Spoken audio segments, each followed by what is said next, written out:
Yes mbaniriza akadde kano mwasibye mutya muli mutya ngenda kubasaba musubscribe ngate munyigene kade bagita Fadi TV ujye kupangira Akla mugumisirize komera Pretty Nicole bamugudde mbagudde mu mission za Pretty Nicole ezo kwagala okubanga asibisa Akla mugumisiriza mukomera ntiryagezako kuba ntino amwijova no kwagala okumuka komukuwano ebyama byongedde okubanga birinkinga Pretty Nicole kawedde muda ajati yejjusa lwaki yesembeza omusota gobaita Pretty Nicole ajati ku lufumu bamulabula bangi bamugamba yesonyiwa omwana oli mama ya mwesonyiwa mwana mwala ne bannange simanyi nakumanya omwana nsije genda kumukomya ekyamazima waliwo abazadde abazaala abaana nakiriza nti bannange oyo ye yansala nazaala damage kati mama wa Pretty Nicole omwana yamuvaako yakiriza yawanika yawanika nagamba nti oyo niye nazaala damage mama yawanika nagamba oyo ye yansala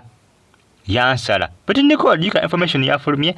nga Pretty Nicole yabadde mu nteekateeka y'okwagala okubanga ata akatambi era ng'ono yabadde na mu nteekateeka y'okwagala okusibisa Akla nga amuwaayiriza ng'eragezaako okubanga amukako omukwano nga bali mu nteekateeka ey'okwagala okubanga bamugyamu ensimbi nga baagala kumutiisatiisa okumutwala ku poliisi oba si ekyo abawe ensimbi jukira ensimbi zibadde bateekateeka okubanga bamugyamu Akla zadde millions nga 10 kwabaddeko okutaaka tambi oba okumugamba nti nno bagenda kumuwaayiriza nti nno yakola ki yabadde agezaako kubanga akwata mwana muwala amanyikiddwa nga Pretty Nicole jukira poliisi omusango ogw'okabasanya akati ng'akaakaana kubanga bagamba akaana tekanneetuuka naye nga kaana kakulu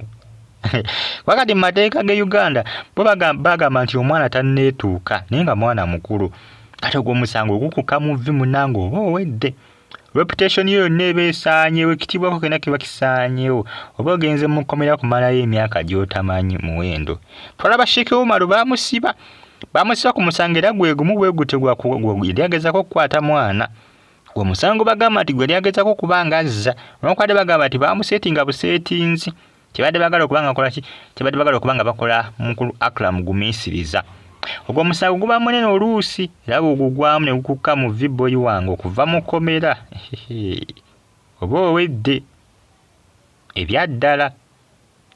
oba owedde kaba kaweddemu akako kati Akla badde bagala kumukangatiisa n'ebyo bamuggyemu ensimbi kubanga ensimbi badde bazisuubira nti aziina omukyala badde akava mu banka okugyayo omusimbi mu banka nga omusimbi bakimanyi nti million 10 omusimbi ogwa million 10 aguweza era Pretty Nicole yabadde ateekateeka biyingizaamu poliisi wabula nga sigamba tegenda kulipootinga ku poliisi ng'agenda kukangatiisa Akla ne mukwano gwe nti Akla ngenda kukuloopa nti obadde ogezaako kubanga okola ki onkabasanya bw'atayagala kukuloopa ku poliisi mpa million 10 kiggwe bisigale nga byakyama tewali bigenda kufuluma wala yonna jukira oluusi eriyo ebintu ebifuluma mu public abamu ne babitwala nti bituufu kati Pretty Nicole bw'ava n'agamba nti Akla yadde agezaako okubanga nkwata abasinga bayinza okukitwala nti kituufu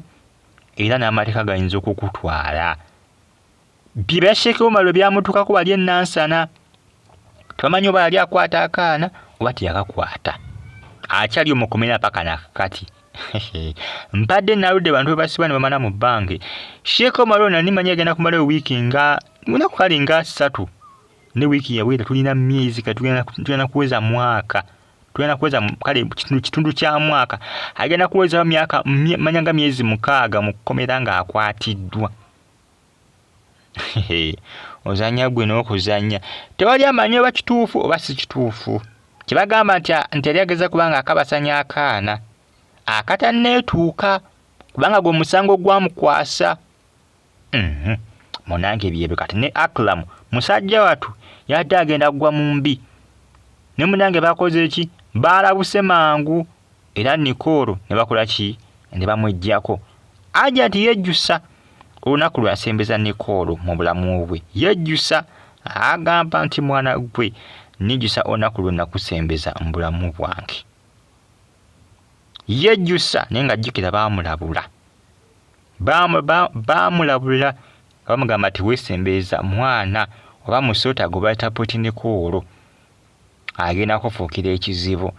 Eno bagita Fahad TV gimbeebaza ne mbagamba nti muli bakabi nnyo okubanga munfollowenga, ne mbagamba nti comment section weeri awo obubaka buntira mu ka comment section atusigale nga onfollowinga Fahad TV. Mube bulungi, mbagala nnyo mwenna, like ngo commenting, mwera subscribe ngo nyige kade, mbagala nnyo mwenna.